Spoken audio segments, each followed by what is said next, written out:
এটা আমাদের অত কষ্ট না। বিকজ আমি যখন চিন্তা করি যে নাটোরের জনগণ আমার বাবাকে যতটা ভালোবাসে, ওইটা যদি আমি কম্পেয়ার করি এটার সাথে, তখন আমার কাছে মনে হয় যে না, আমাদের কষ্টটা কিছু না। সে তার থেকে, তার ত্যাগ আর তার কষ্টের থেকে সে অনেক বেশি ভালোবাসা পেয়েছে। অ্যান্ড এই ভালোবাসা ইনশাল্লাহ আপনারা ন্যাশনাল ইলেকশনের সময় আবার দেখিয়ে দিবেন। আবার ফোর্থ টাইম আপনারা আবার দেখিয়ে দিবেন ইলেকশনে আপনাদের ব্যালটের মাধ্যমে। আমার আম্মুকে আবার কোনো সময় দেখবো না কিনা, আমার আম্মুর সাথে আমার কোনো সময় দেখা হবে না কিনা, আমার আম্মু পালিয়ে আছে, আমার বাবা জেলে, আমি জানি না আমার বাবার সাথে আমার কোনোদিন দেখা হবে না কিনা।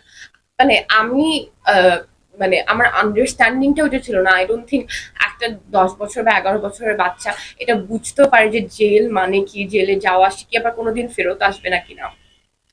এটার পরেও যে শেষ হয়েছে তা কিন্তু না। ওটার পরে আমি যখন আরেকটু বড় হলাম, আমার এ লেভেল এক্সাম চলছে।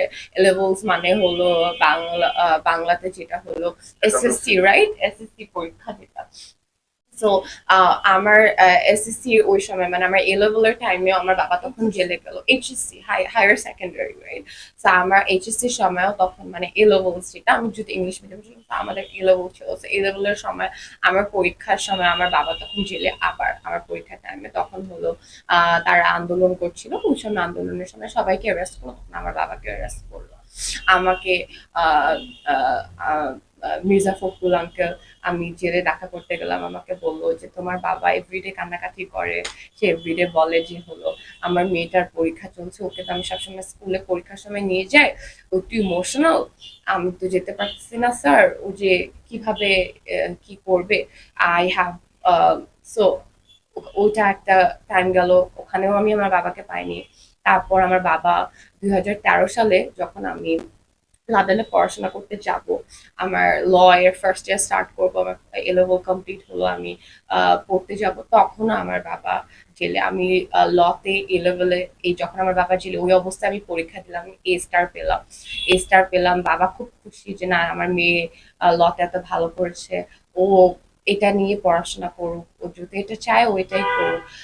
তখনও কিন্তু আমার বাবা জেলে। যখন পড়তে যাচ্ছি তখন আমার বাবা জেলে। আবার 2018 সালে আমার বাবার যে স্বপ্ন ছিল, ক্লাস 3 থেকে সে বলতো আমার মেয়েকে আমি ব্যারিস্টার বানাবো। যখন আমি ব্যারিস্টার হলাম, আমার যে গ্রাজুয়েশনের পিকচার্স আপনারা মেবি অনেকে দেখেছেন সোশ্যাল মিডিয়াতে, ওখানে কিন্তু আমার বাবা নেই, কারণ তখনও আমার বাবা জেলে। তা আমার লাইফের সবচেয়ে ইম্পর্টেন্ট যে মুহূর্তগুলা, যেখানে প্রত্যেকটা ছেলে মেয়ে চায় যে তাদের বাবা থাকবে, আমার বাবা অফকোর্স প্রেজেন্ট ছিল। সে সবসময় তার দোয়াতেই আমি আজকে এই জায়গায় এসেছি, আর তার স্বপ্ন এটা ছিল। কিন্তু আমি কিন্তু আমার বাবাকে পাইনি। প্রত্যেকটা ছেলে মেয়েদেরই তাদের স্পেশাল মোমেন্টস থাকে যে আমার আহ বাবা মা সবাই একসাথে থাকবে। তার বাবা, আমার আম্মুই অ্যাকচুয়ালি বেশিরভাগ সময় আমাদেরকে সবকিছুতে বড় হওয়াতে, পড়াশোনাতে সাপোর্ট করতে পেরেছে। বিকজ বাবা বেশিরভাগ সময়ই জেলে ছিল, বেশিরভাগ সময় পালিয়েছিল। অ্যান্ড সবচেয়ে সবচেয়ে খারাপ লাগে এটা চিন্তা করে যে যখন সে অসুস্থ হলো, ওই সময়ও সে জেলে গেল। অসুস্থতার মধ্যেও সে জেলে, তার ট্রিটমেন্ট চলছে, ওইটাও আমাদের দেখতে হলো যে আমার বাবা অসুস্থ অবস্থাও সে জেলে গেল। লাস্ট 17 বছরে আই ডোন্ট থিঙ্ক 17 বারের থেকেও বেশি টাইম আমি আমার বাবাকে জেলে দেখেছি। আমাদের এই জীবনের যতটুকু সময়, আমরা এখন অনেক ছোট, বেশিরভাগ সময় আমরা বাইরের থেকে বেশি আমার বাবাকে জেলেই পেয়েছি। বাট তারপর আমি অলওয়েজ মনে করি যে এটা আমাদের জন্য, লাইক এটা আমাদের অত কষ্ট না। বিকজ আমি যখন চিন্তা করি যে নাটোরের জনগণ আমার বাবাকে যতটা ভালোবাসে, ওইটা যদি আমি কম্পেয়ার করি এটার সাথে, তখন আমার কাছে মনে হয় যে না, আমাদের কষ্টটা কিছু না। সে তার থেকে, তার ত্যাগ আর তার কষ্টের থেকে সে অনেক বেশি ভালোবাসা পেয়েছে। অ্যান্ড এই ভালোবাসা ইনশাল্লাহ আপনারা ন্যাশনাল ইলেকশনের সময় আবার দেখিয়ে দিবেন। আবার ফোর্থ টাইম আপনারা আবার দেখিয়ে দিবেন ইলেকশনে আপনাদের ব্যালটের মাধ্যমে।